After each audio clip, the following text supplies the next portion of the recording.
porque tu me amar, faz meu coração ouvir tua voz. Permita que o Espírito Santo já vá falando aí no seu coração através do louvor.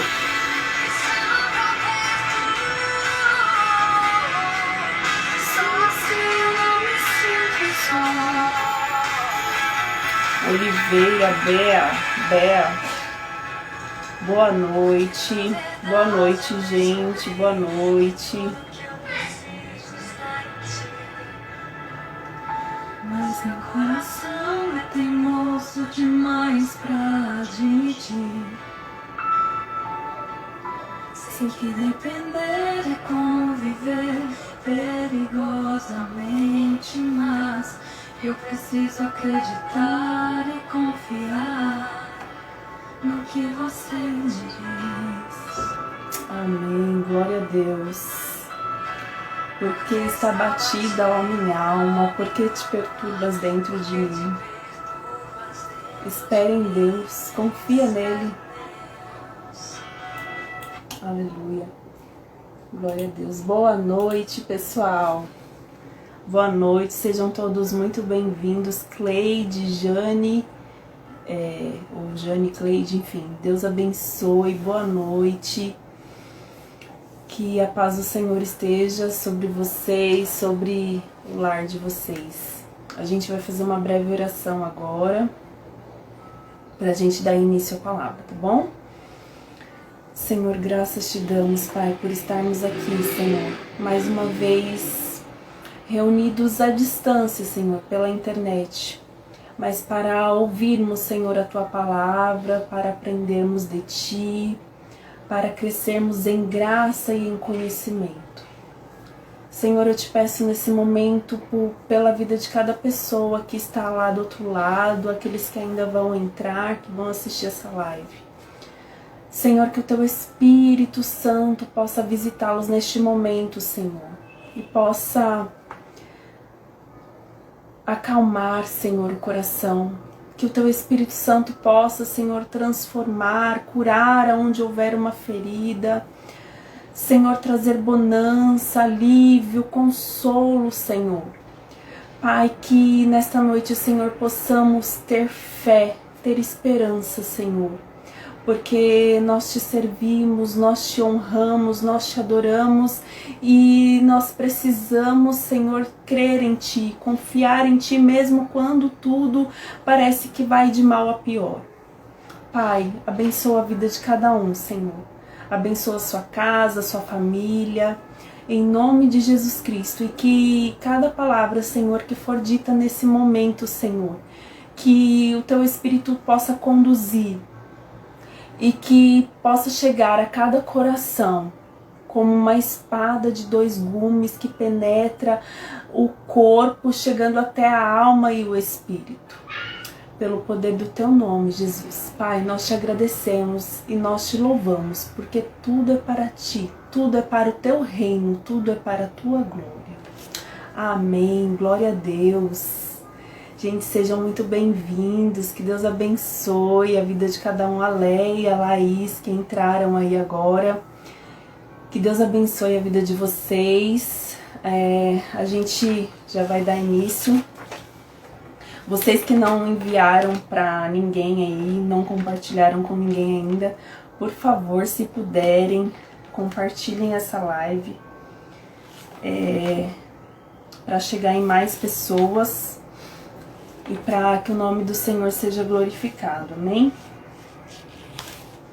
Eu quero ler aqui, gente, se você tiver com sua Bíblia por perto, ou então você pode só escutar ou anotar para ler depois, mas eu quero ler em Mateus, no Evangelho de Jesus que escreveu Mateus, no capítulo 6, a gente vai ler os versículos 25 e depois a gente vai pular lá para o versículo 33 e 34. Então, Mateus 6, 25, 33 e 34, que diz assim: Por isso vos digo, não andeis ansiosos pela vossa vida, quanto ao que haveis de comer ou beber, nem pelo vosso corpo, quanto ao que haveis de vestir. Não é a vida mais do que o alimento, e o corpo mais do que as vestes? Vamos lá para os versículos 33. Buscai, pois, em primeiro lugar, o seu reino e a sua justiça, e todas estas coisas vos serão acrescentadas. Portanto, não vos inquieteis com o dia de amanhã, pois o amanhã trará os seus cuidados. Basta ao dia a seu próprio mal. Essa palavra, na verdade, faz parte do Sermão do Monte, né? Onde Jesus, ensinando os seus discípulos, ensinando os seus seguidores. E aqui fala justamente sobre a esperança que devemos ter no Cristo. E esse tema calhou exatamente nessa semana que comemoramos o Natal, que celebramos o Natal. Embora, como cristãos, devamos lembrar do nascimento de Jesus todos os dias, lembrarmos da sua morte, fazermos memória a isso todos os dias. Mas essa semana é considerada uma semana onde isso fica mais evidente nas nossas vidas, na nossa família. Inclusive as pessoas que nem são cristãs comemoram, né, o Natal. E por que não falarmos sobre esperança? Esse ano foi um ano tão atípico, tão desafiador e podemos dizer até um tanto difícil, né? Porque ouvimos, vemos, enfim, tantos números aí de mortes, de pessoas num leito de hospital, até mesmo familiares, pessoas próximas, pessoas perdendo seus empregos, pessoas passando até mesmo necessidade, privação do pão. E esse ano foi um ano muito desafiador. Mas o que eu quero falar aqui não é sobre os problemas, mas eu quero falar sobre a esperança. Porque Jesus é a nossa esperança. E eu quero falar em primeiro lugar sobre as oportunidades que nós podemos ter, que nós podemos ver diante de uma dificuldade, diante de uma crise. Porque quando nós focamos apenas no problema, na dificuldade, na doença, no problema em si, nós não conseguimos enxergar ali alguma luz no fim do túnel, né? Só que todos os problemas, eles nos trazem também oportunidades. Mas como assim traz oportunidades? Como um ano desse pode trazer oportunidades?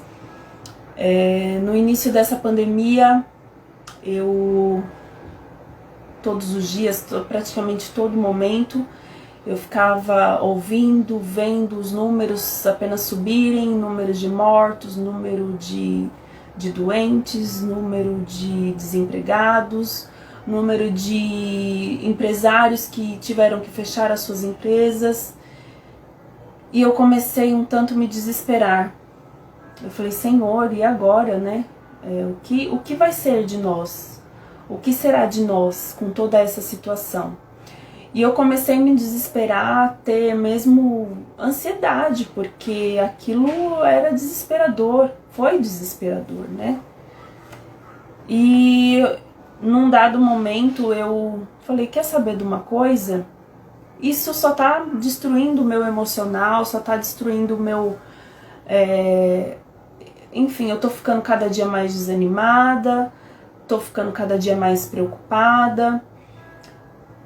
E a palavra do Senhor nos fala para nós termos fé, nós confiarmos no Deus em que servimos. Não que a dificuldade não vai bater na nossa porta, não que a doença não vai chegar na nossa família, Mas quando nós confiamos em Deus e depositamos a nossa esperança nele, a dificuldade ela fica um pouco mais leve de se carregar.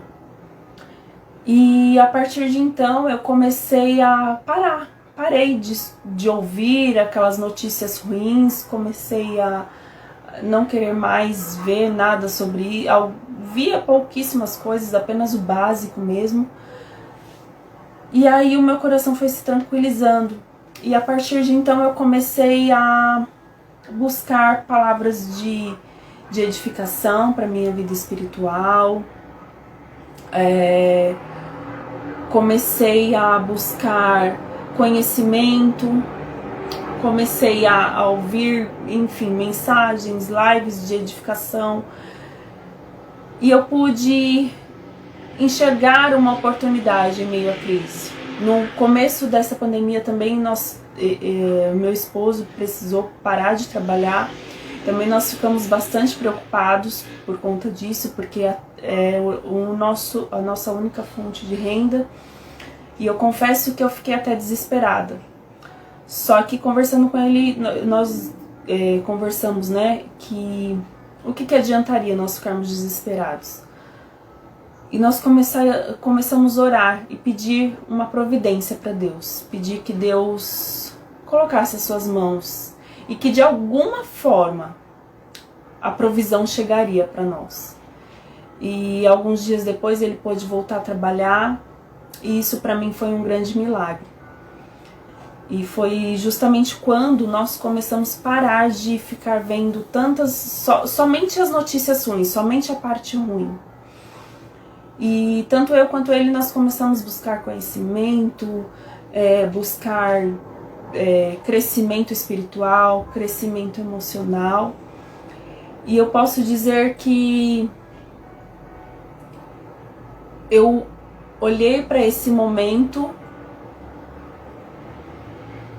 e enxerguei, não, a doença pode bater na minha porta? Pode, porque nós somos seres humanos, eu sou ser humano, eu estou sujeita a isso, mas eu vou utilizar esse momento de dor, esse momento de dificuldade para me chegar mais perto de Deus. Foi nesse momento de crise mundial, vamos dizer assim, porque o mundo parou. O mundo ainda não está andando como deveria andar. Mas foi nesse momento de crise que eu posso dizer que o Senhor me curou de uma depressão de muitos anos. Que o Senhor mudou coisas dentro da minha casa. Mas não porque eu sou melhor ou diferente de alguém, não. Aos olhos de Deus eu sou igual a todos. Mas nós começamos a investir em crescimento e conhecimento. E essa é uma das oportunidades que nós podemos enxergar, que nós podemos ter. Tem um ditado que diz assim, por detrás de um problema sempre existe uma oportunidade. Por mais que o problema seja o pior de todos, o mais difícil, o mais impossível, o mais dolorido, mas sempre por trás daquele problema existe uma oportunidade. E eu posso até caracterizar algumas das oportunidades que a gente pode enxergar no problema. A oportunidade de termos o nosso caráter forjado, de nos tornarmos um ser humano melhor, mais sensível, que ame mais ao nosso próximo, que ame mais e se cuide mais de nós mesmos. Oportunidade de adquirirmos conhecimento, sabedoria e amadurecermos como pessoa, amadurecermos espiritualmente, amadurecermos nas nossas atitudes. Como, por exemplo, nessa pandemia, por até mesmo falta, né, de trabalho, enfim, nós tivemos mais oportunidade de fazer um curso, de ler um livro, de ouvir uma palavra, de buscar o conhecimento em Deus. uma oportunidade de dedicarmos mais tempo à nossa família, porque quantas das vezes na correria no dia a dia nós não conseguimos dedicar um tempo de qualidade. Eu acredito que essa foi uma das principais oportunidades que nós tivemos nesse momento. A oportunidade de aprender com a dor, com o problema, e pegar dessa dor, fazer dessa dor se transformar em ajuda para o próximo. Para pessoas que passarem ou que estão passando talvez pelo mesmo ou por problemas parecidos. E uma outra oportunidade também, a oportunidade de descobrir o seu propósito, o seu chamado. O seu chamado como pessoa, o seu chamado, o seu propósito como cristão. Essa foi também uma das oportunidades que nós tivemos nesse tempo. E a oportunidade de buscarmos cura, buscarmos transformação. Quantas pessoas, por causa do isolamento social, do distanciamento social, quantas pessoas caíram em crises de ansiedade, crises gravíssimas de depressão, síndrome do pânico. Essa foi a oportunidade, esse foi o momento talvez dessa pessoa buscar, pegar essa oportunidade para buscar a cura para um problema. Infelizmente nem todos tiveram isso, né? Nem todos puderam enxergar essa oportunidade, mas a oportunidade ela bate a porta, basta nós enxergarmos e abrirmos a porta para que haja alguma coisa de bom em meio à tempestade. A fonte do medo e da preocupação é quando nós perdemos o controle da situação. Toda essa situação de pandemia, de coronavírus, nós perdemos o controle. O mundo perdeu o controle, os governantes perderam o controle, a saúde perdeu o controle, até mesmo a Organização Mundial da Saúde perdeu o controle. E aí nos trouxe medo, nos trouxe fadiga, nos trouxe preocupação. E o medo também, ele vem de mudanças e do desconhecido. Foi um vírus totalmente desconhecido, mudança de patamar financeiro, mudança de tantas coisas. Tudo isso nos causa medo. Porém, a preocupação e o medo nos distanciam de Deus. Por quê? Porque não tem como a gente confiar em Deus, a gente depositar a nossa fé em Deus estando ansioso, estando com medo, estando preocupado. Quando nós evidenciamos o medo, quando nós evidenciamos a preocupação, ela nos tira do foco de Deus, nos tira o nosso olhar do céu, ele é focado para o medo. Ele é tirado do céu e voltado para o medo. Ele é tirado de Deus e voltado para o problema, para a doença. O medo e a preocupação paralisam a nossa fé. Não tem como exercer fé com medo. Não tem como exercer a fé com uma preocupação excessiva. E um ponto primordial: o medo e a preocupação ignoram a fidelidade e a justiça de Deus. Quando nós tiramos o nosso olhar de Deus, deixamos de confiar nele, porque estamos evidenciando o nosso problema, nós estamos colocando Deus o problema mais forte do que ele, do que Deus. Nós estamos colocando o problema acima da potência do Deus que nós servimos. E isso ignora todo o trabalhar que Deus pode ter, toda a sua a sua sabedoria, a sua soberania.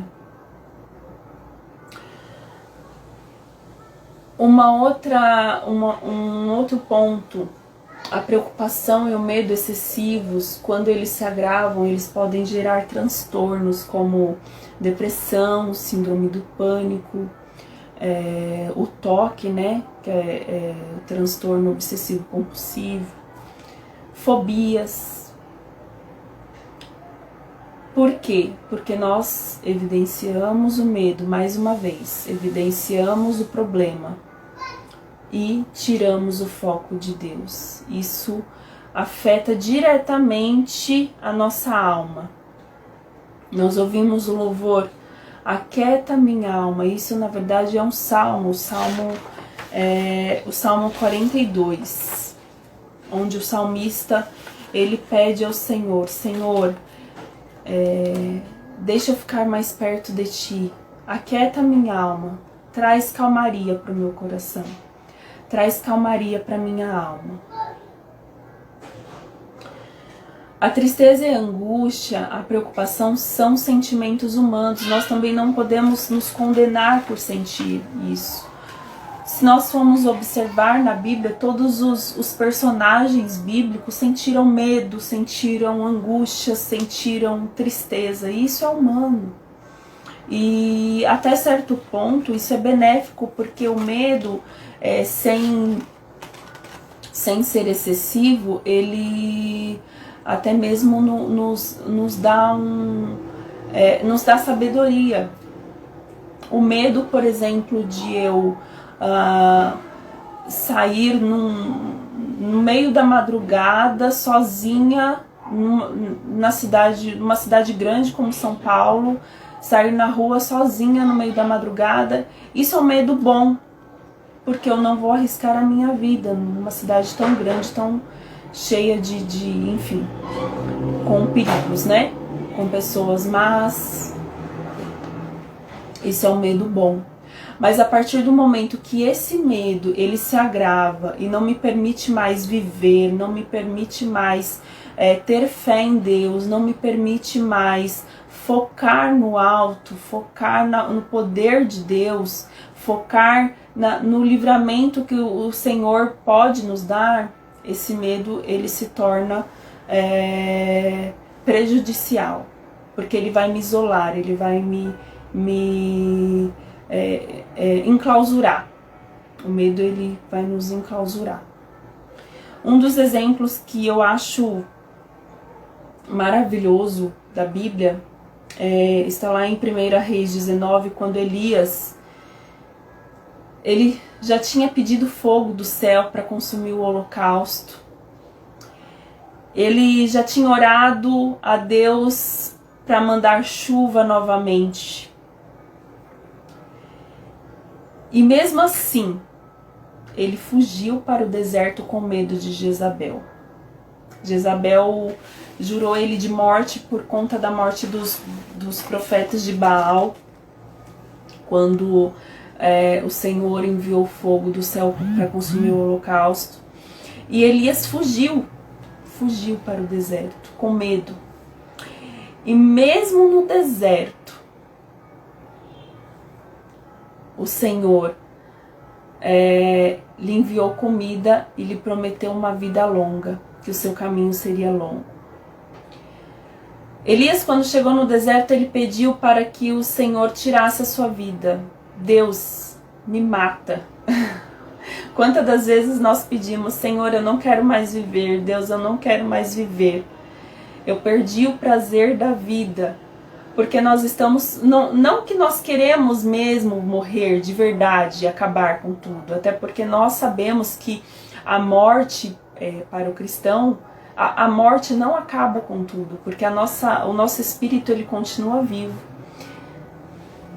Mas quantas vezes nós pedimos para Deus, Senhor, eu não quero mais viver, eu não tenho mais prazer pela vida. E Elias, aconteceu mesmo, ele falou, Senhor, o meu prazer é que minha vida se acabe.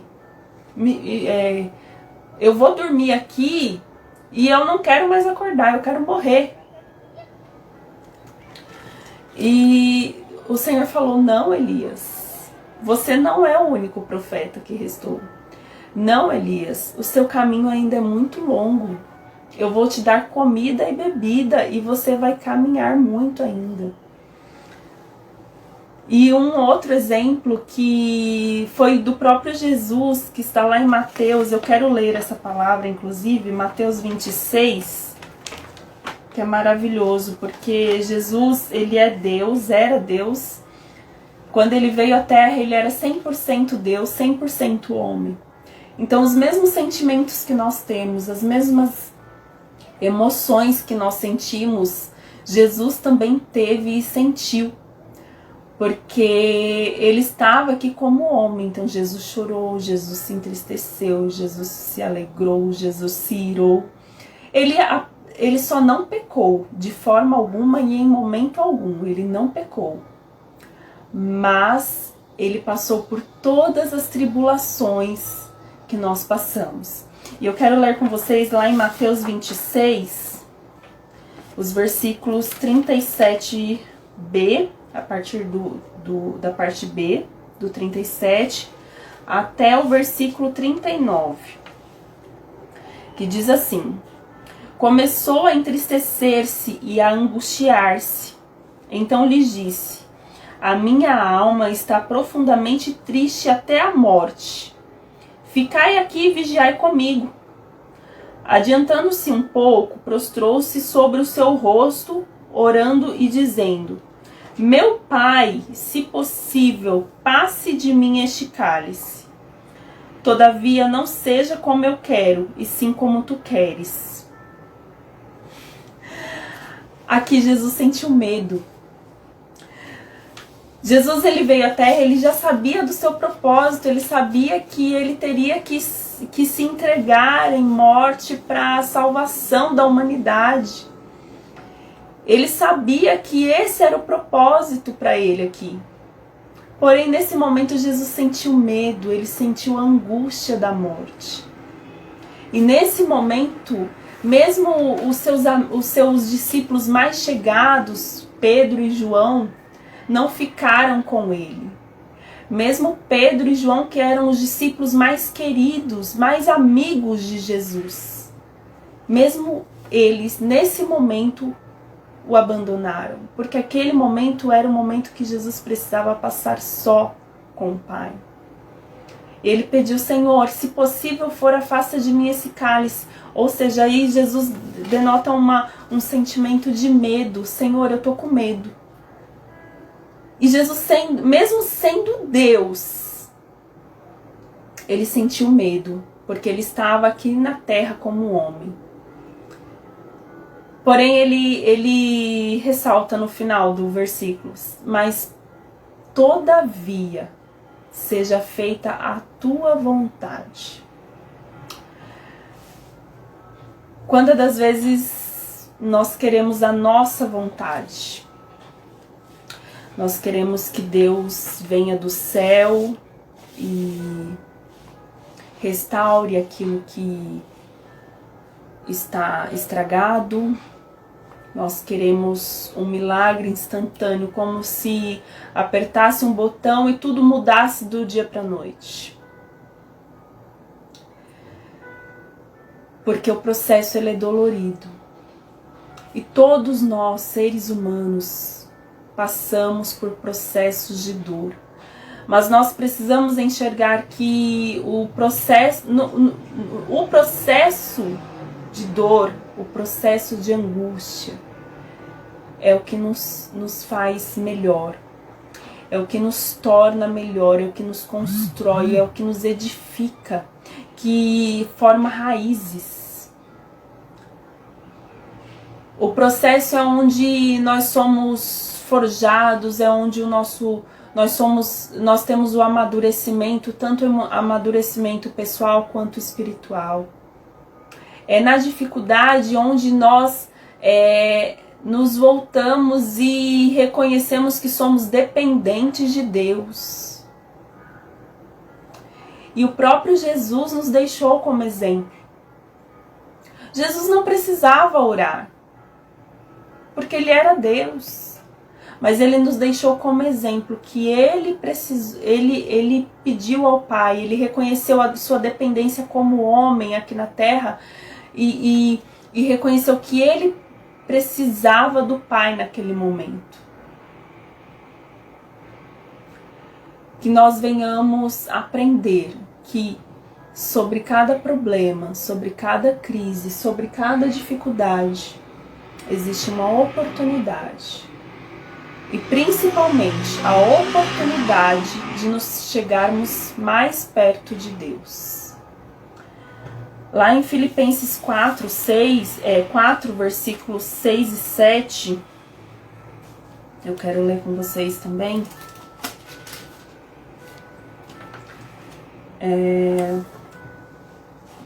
Diz assim, Filipenses 4, versículos 6 e 7. Não andeis ansiosos de coisa alguma, em tudo, porém, sejam conhecidas diante de Deus as vossas petições, pela oração e pela súplica, com ações de graças. E a paz de Deus, que excede todo entendimento, guardará o vosso coração e a vossa mente em Cristo Jesus. Esse versículo, inclusive, eu deixei lá no feed essa manhã. E essa palavra fala nada mais do que nós devemos pedir e entregar a Deus, tudo em oração e súplica. E mesmo sem ver uma possibilidade, mesmo sem conseguir enxergar o problema solucionado, nós devemos agradecer. Porque o agradecer antes mesmo de ter em mãos aquilo que almejamos, aquilo que precisamos, é um sinal de reconhecimento da dependência e da soberania da justiça de Deus. Agradecer a Deus antes mesmo de ter a porta aberta, antes mesmo de ter a cura pela doença. E agradecer a Deus mesmo quando já aconteceu a morte. É difícil, muito difícil. É muito difícil agradecermos na dor. É muito difícil nós reconhecermos que precisamos ser gratos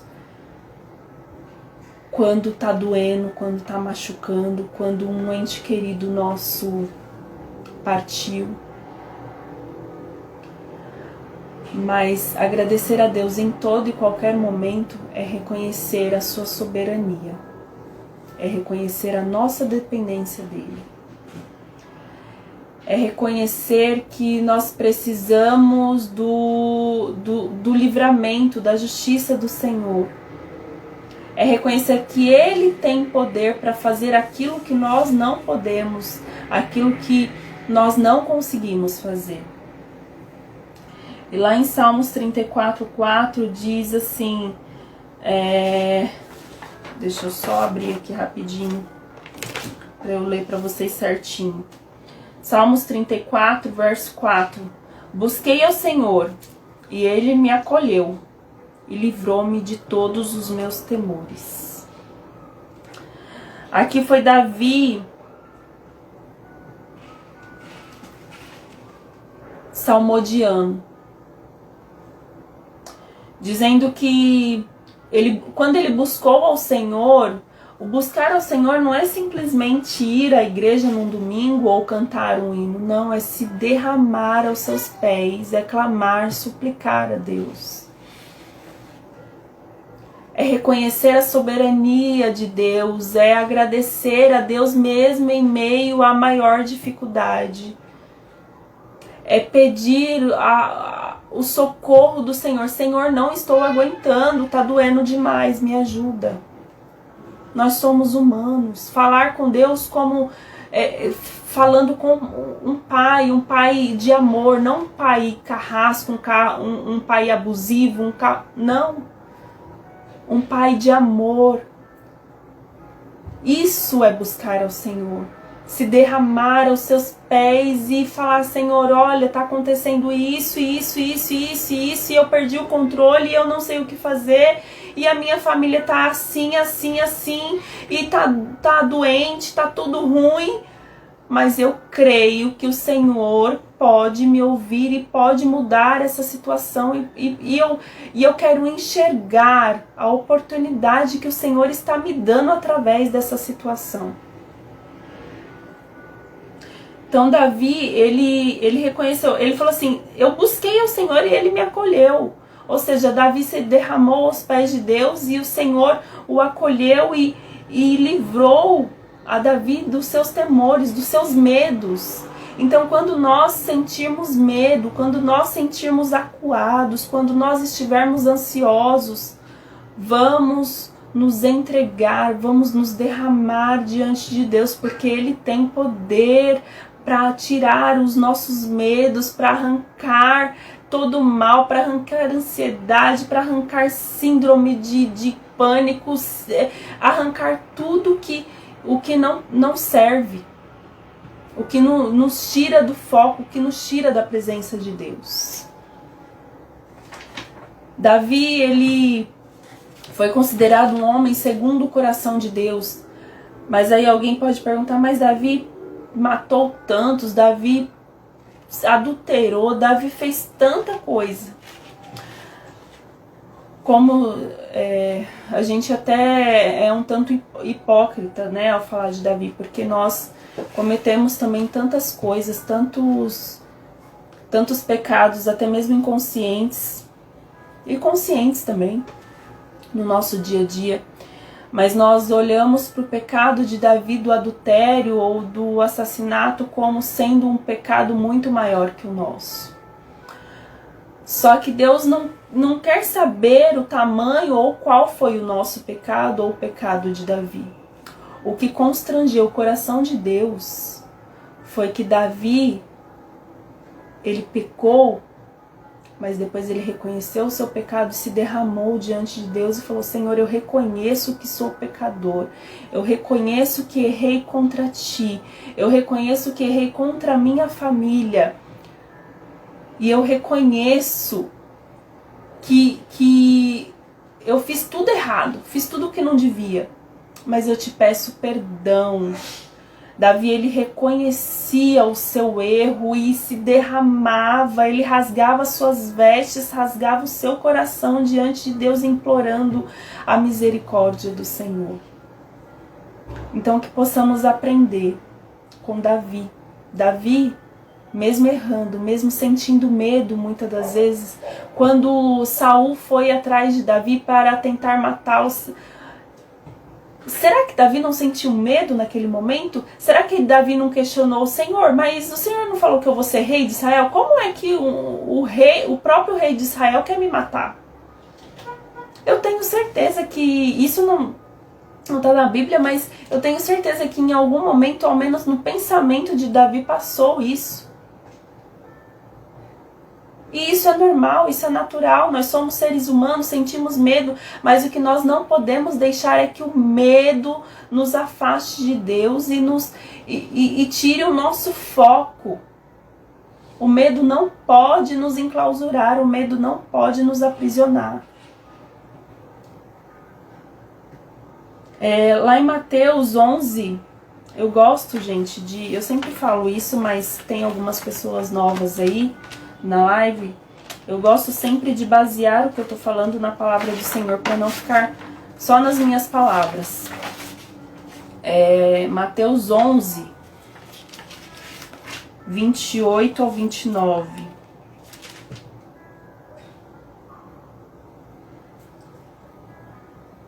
Mateus 11, os versos 28 e 29. Aqui é um lembrete uma afirmação que Deus fez sobre a vida do próprio Jesus, do Messias, do seu Filho amado.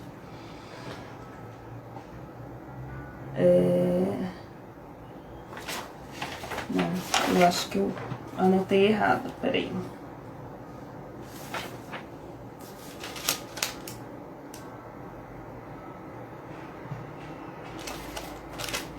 Eu estou no livro errado, gente, me perdoa. Acontece, ao vivo. Não, esse aqui é um outro versículo. Antes de ler esse, eu quero só colocar um ponto aqui que eu não acabei anotando, mas Jesus, quando ele iniciou o seu ministério, ele já sabia de todo o seu propósito, ele foi ensinado como um mestre, ele foi ensinado como um sacerdote, ele tinha toda a base judaica, e ele sabia que ele era o Filho de Deus, ao qual deveria morrer para salvar a humanidade. Só que quando Jesus ele foi para iniciar o seu ministério, ele foi até João Batista para ser batizado. E quando ele foi batizado, Deus enviou o Espírito Santo em forma de uma pomba e declarou sobre Jesus: você é o meu filho amado em quem eu tenho prazer. Jesus já sabia disso. Jesus sabia quem ele era. Mas Deus, ele fez questão de fazer isso porque assim que Jesus saísse ali daquele batismo, ele seria conduzido pelo Espírito ao deserto e seria tentado pelo diabo por 40 dias. Então Deus, ele afirmou, ele trouxe um lembrete a Jesus: você é meu filho amado. Eu tenho prazer em você, você é meu filho amado. Eu tenho certeza que durante todos esses 40 dias de tentação que Jesus sofreu pelo diabo, ele lembrava em todo momento: eu sou filho amado, eu sou filho, eu sou filho, eu sou filho amado, eu sou filho amado, eu sou filho amado, e eu não vou sentir medo, eu não vou me deixar corromper pelas tentações do inimigo. E em toda a sua vida de ministério aqui na terra, até a sua morte, Jesus sofreu calúnias, sofreu desprezo. Ele tinha sim muitos seguidores que ouviam as suas palavras, que eram curados. Mas Jesus sofreu muitas tribulações nessa terra. E em nenhum momento Jesus deixou de lembrar: eu sou filho amado. Isso na verdade não estava no meu esboço aqui, mas o Senhor me fez lembrar disso. Você é filho amado. Eu sou filha amada. Independente se tem Covid, independente se tem desemprego, independente se tem doença, independente se tem dor, você é filho amado. Jesus, ele falou que nós passaríamos por tribulações. Ele não prometeu que seria tudo fácil, que seria tudo tranquilo. Ele falou: não, vocês vão passar por tribulações, mas tem de bom ânimo, porque eu serei contigo. E quando ele ascendeu aos céus, ele enviou o seu Espírito para nos consolar, para nos ajudar, para nos auxiliar. Eu quero ler aqui a palavra que eu ia ler com vocês. Mas lembre-se, você é filho amado, você é filha amada do Senhor. E se você é filho amado, Deus está cuidando, Deus está guardando, Deus está provendo. Descansa nele, entrega para ele, confia nele, exerça a sua fé, coloque a sua fé, a sua confiança nele. Porque o impossível o Senhor pode fazer. Nós só podemos fazer até certo ponto. Quando se torna impossível, é o Senhor quem faz. Eu vou ler rapidinho, já são quase 9 horas. Mateus 11, 28 e 29 diz assim: o próprio Jesus disse assim: Vinde a mim todos os que estáis cansados e sobrecarregados, e eu vos aliviarei. Tomai sobre vós o meu jugo e aprendei de mim, porque sou manso e humilde de coração, e achareis descanso para a vossa alma. Porque o meu jugo é suave e o meu fardo é leve. O Senhor tem alívio para você nessa noite. O Senhor tem descanso para você nesta noite.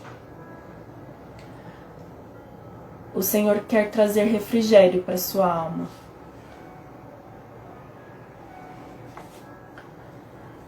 Entregue sua vida para Ele. Entregue por completo. Não entregue e toma, entregue e toma. Não, entrega e deixa. Entrega para Ele e deixa. Porque nós temos um costume de: ó Senhor, eu te entrego isso. Daqui 10 minutos a gente vai e toma. Nós somos assim. Confia. É difícil? É. É muito fácil a gente falar que confia, que a gente acredita, que a gente tem fé no momento de que tá tudo bem. É muito fácil a gente falar de Jó, que Jó isso, que Jó aquilo, no momento que tá tudo bem. Mas é no momento de dificuldade que nós precisamos exercer a nossa confiança em Deus.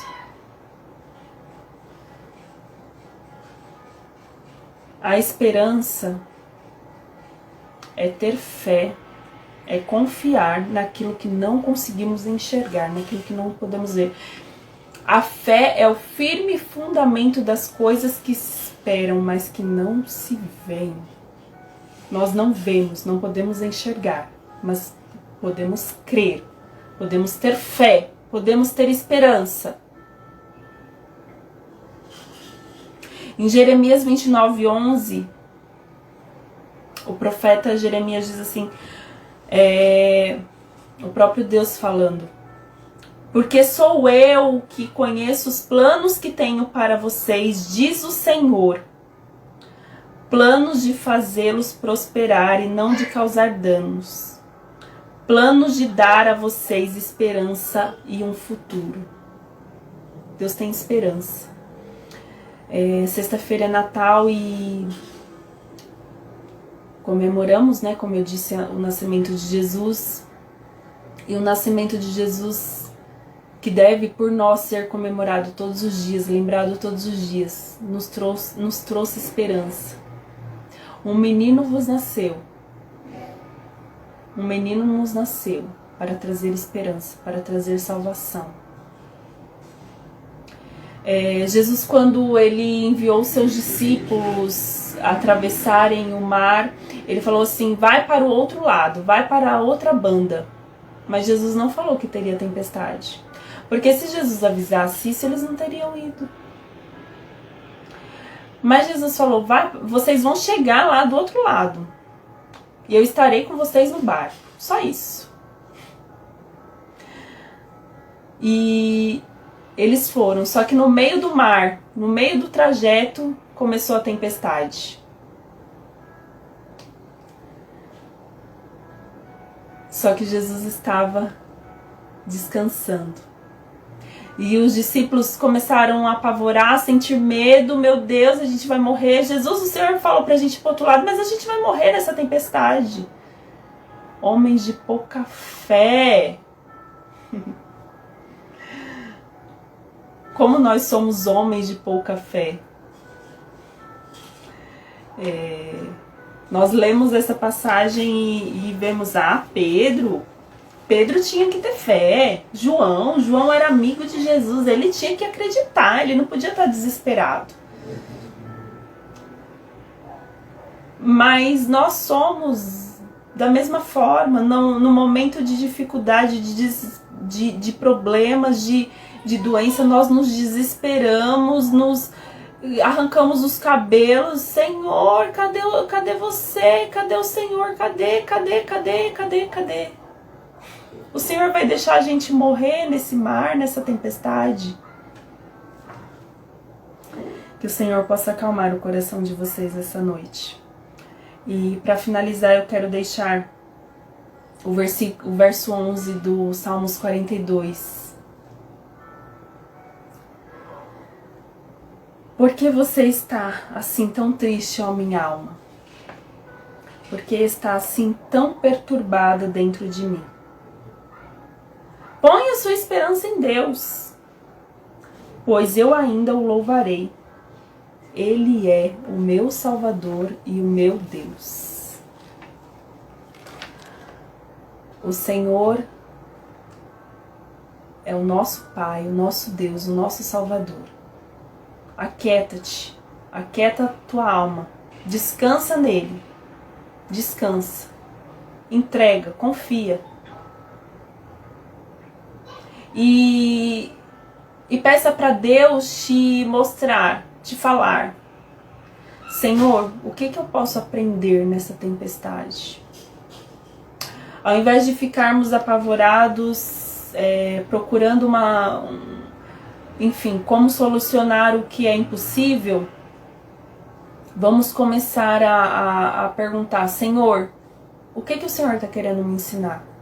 O que eu posso aprender diante disso? O que eu posso crescer com tudo isso?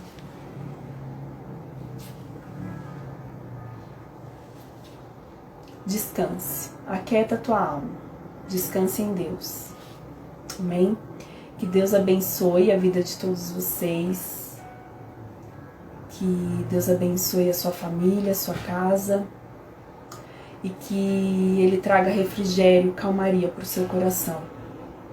Que mesmo quando tudo parecer perdido, lembre-se que Ele está contigo, Ele está conosco. Busque-o, se derrame aos pés dele, que Ele pode trazer refrigério, que Ele pode trazer calmaria. Seja sensível à voz de Deus, seja sensível ao Espírito Santo,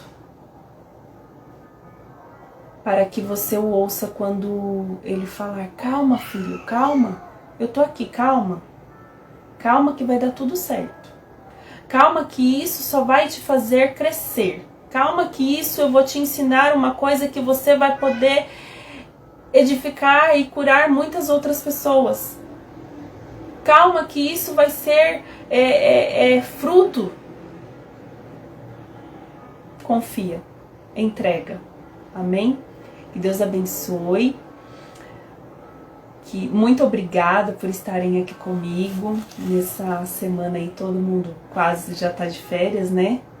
Apesar das restrições, enfim. Mas que Deus abençoe. Esse vídeo não vai ficar gravado no IGTV, ele vai ficar gravado lá no meu canal do YouTube. E o link está na minha bio. Então vai lá no link, na bio, se inscreve, ativa o sininho. Amanhã esse vídeo sobe lá pro YouTube, tá bom? Um beijo, fiquem com Deus, uma ótima noite para vocês, uma ótima semana, um ótimo Natal, e que a esperança esteja na sua vida, que a esperança seja o Senhor da sua vida.